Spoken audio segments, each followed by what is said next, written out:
YouTube. I'm new here, so please be very nice to me.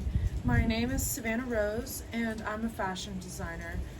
I love lots of things like pirates, Victorian corsets, Barbies, Tibetan import stores, bustles, hoop skirts, and tiny little hats with feathers on them. This is my boyfriend. His name is Mr. Juki. He is extremely reliable. He never breaks down. He never complains. He's always there for me, which is more than I can say for most men in my experience. 5 years ago, I had a really cool job, which was being a merchie on tour for a really cool popular band. And I was on the tour bus going from town to town selling t-shirts while this band rocked out every single night.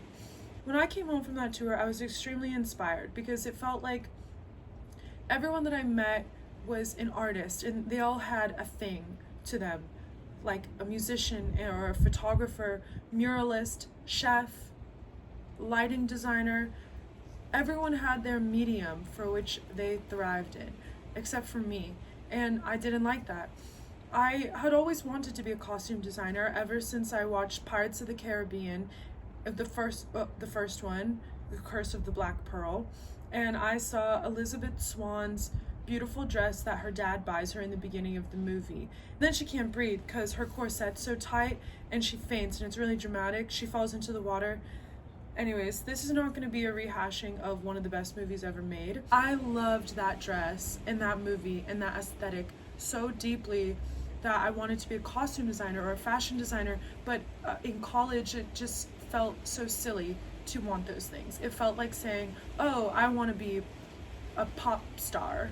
You can want that, but it's probably like way harder than you think and requires a lot of luck. And I guess at the time I just didn't feel lucky enough, and so I thought I'll do something practical, like being a journalist. Which, now that I think of it, is actually not practical at all, and journalists are kind of artists and have a hard time getting a job these days anyways. I came home from that tour and I bought a sewing machine, the cheapest one you could find in the world, on Amazon. And I asked my mother, teach me everything you know, woman. And my mom, bless her soul, is not a very good seamstress, but she does know how to sew. She taught me the basics, and I was really, really, really bad for a very long time. I mean, I was creating clothes that were like one-dimensional. And then when you put one-dimensional clothing on a three-dimensional being, things happen. They just don't work. I didn't know how complex clothing construction really was. And then when I failed at sewing for like 3 years, I decided to quit everything, which was nothing much because I was unemployed at the time, and to enroll in trade school, which is like a community college. LA Trade Tech is the one I went to. Shout out Rick Owens. And you are at a school learning things like plumbing or being an electrician or being a line cook, and I went to the fashion design program.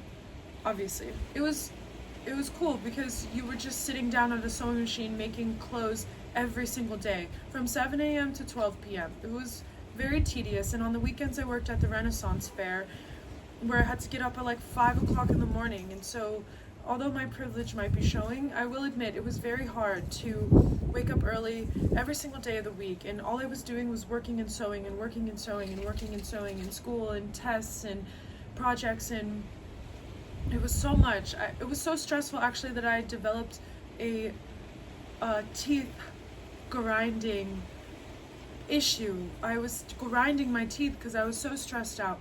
But it was all worth it because after one semester of that trade school, I felt I had learned enough, which was just sewing.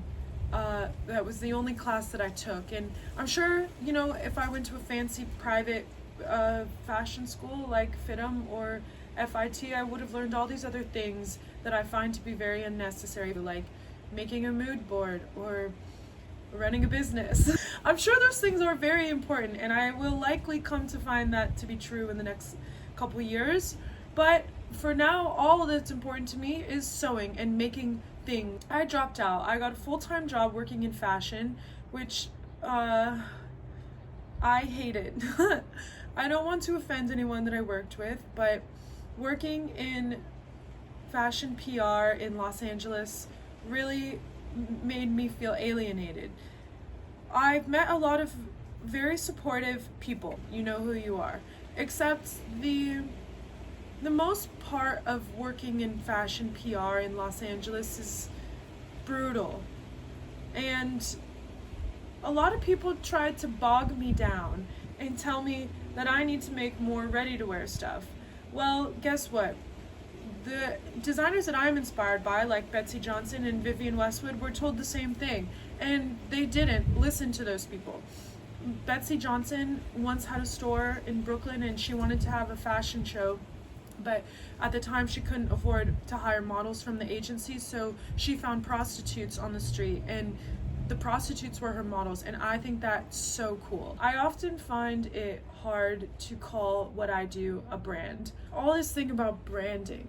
Brand yourself. Well, I can't be branded down, all right? I mean, you don't tell painters, when painters create a collection of paintings, they're not calling it a brand and a line.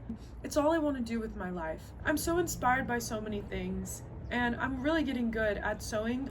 Everything that you can see on my social media, I've just done in the past 2 years. So just imagine what my portfolio will look like in the next 2 years.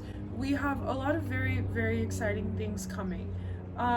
Stay tuned for my next video, which will be a very in-depth and hopefully funny but also serious tour of my studio, so you can see how I turned a small garage into a money-making machine. It actually doesn't make that much money yet, but we are making beautiful art in here, and by we I mean me and him, because it's just us here. So please be patient with us as we try to get back to messages, orders, views, likes, comments, subscribes. I'm gonna get back to all of them, I promise. So thanks for joining in, and let me know what you think.